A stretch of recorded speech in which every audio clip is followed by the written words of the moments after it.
Hello everyone, আসসালামু আলাইকুম। Welcome back to Sumi's tiny world. আজকে আপনাদের সাথে শপিং ব্লগ শেয়ার করব। সবাই দেখি খুব সুন্দর করে শপিং ব্লগ শেয়ার করে, বাট আমার দেখা যায় যে সময় হয় না বা খেয়াল থাকে না। তো ভাবলাম ঢাকা থেকে করে আনা টুকটাক শপিংগুলো আপনাদের সাথে শেয়ার করি। আর আমি একটা ব্লগে দেখিয়েছিলাম ঢাকায় আমি গুলশান আড়ং-এ গিয়েছিলাম। তো ভাবলাম আড়ং-এ করা যে শপিংগুলো সেগুলো আপনাদের সাথে শেয়ার করি।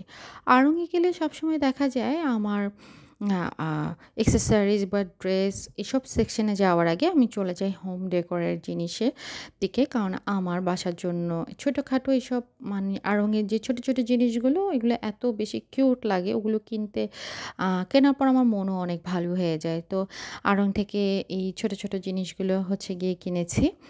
আর এই যে আমার বাচ্চাও দেখা যায় যে আমার সাথে থেকে, থেকে ওদেরও দেখা যায় যে ঘরের জিনিসপত্র ওরাও কিনতে অনেক বেশি আ চায়। তো এই রিক্সাটা, তারপরে এই যে ফ্লাওয়ারের অরেঞ্জ কালার সেটা অ্যাকচুয়ালি ওই পছন্দ করে কিনেছে।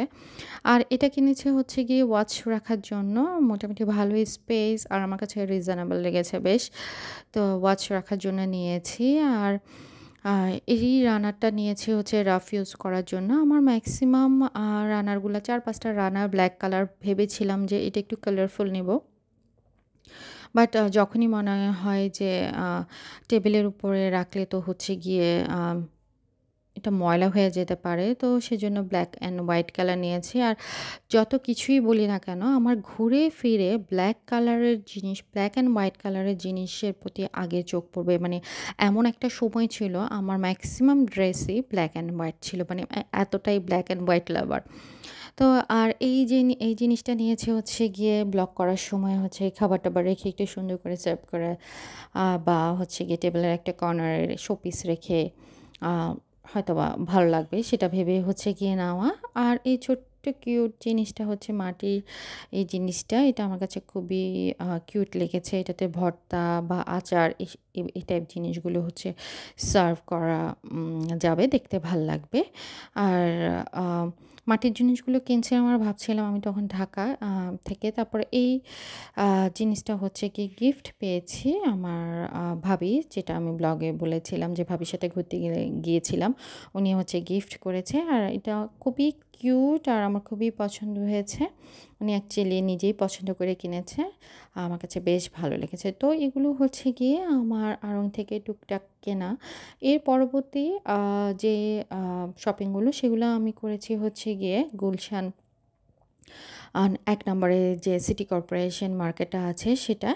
আমি বেশ কিছু ব্লগ করেছিলাম। এখানে এত সুন্দর, সুন্দর কাচের জিনিসপত্র ছিল। বাট আনফরচুনেটলি আমার মোবাইল থেকে হচ্ছে গিয়ে ভিডিও ক্লিপসগুলো কীভাবে যেন ডিলিট হয়ে গেছে।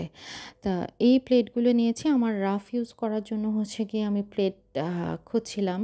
খুব সুন্দর, সুন্দর কালেকশন ছিল। গতবার আমি যখন গিয়েছিলাম তখন হচ্ছে যে প্রাইসে আমি নিয়েছি, আ এবার দেখলাম প্রাইস অনেক বেশি হাই ছিল।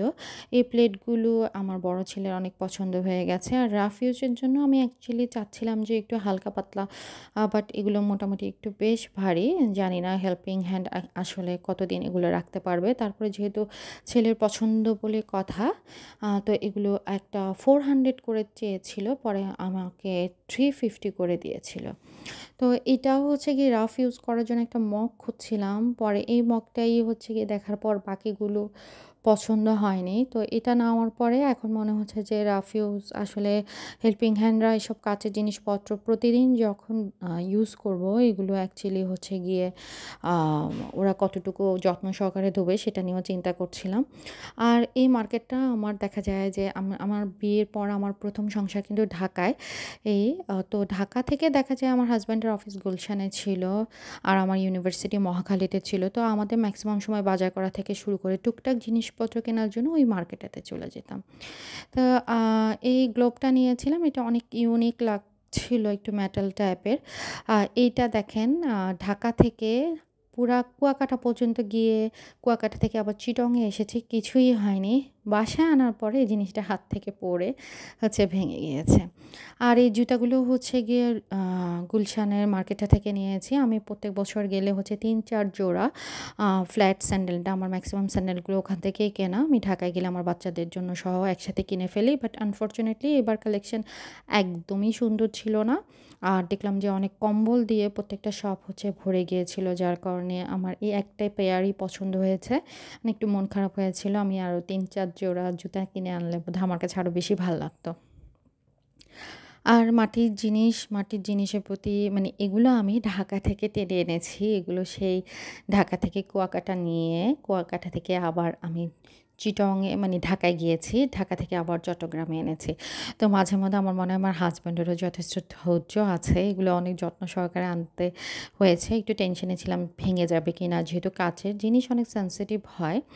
তো এই মাটির উম আ হাঁড়িগুলা হচ্ছে গিয়ে দিয়ে এখনো পর্যন্ত রান্নাবান্না করা হয়নি। ইনশাআল্লাহ রান্নাবান্না করলে আপনাদের সাথে তো অবশ্যই শেয়ার করব। অবশ্যই আমাকে টিপস দিবেন। এই পাতিলগুলো হচ্ছে গিয়ে আমার মাটির পাতিল আ আর হচ্ছে গিয়ে কাঁচের জগটাও যে নিয়েছি সেটাও কিন্তু আমাকে বলেছিল যে চুলায় বসানো যাবে, বাট ভয় লাগে।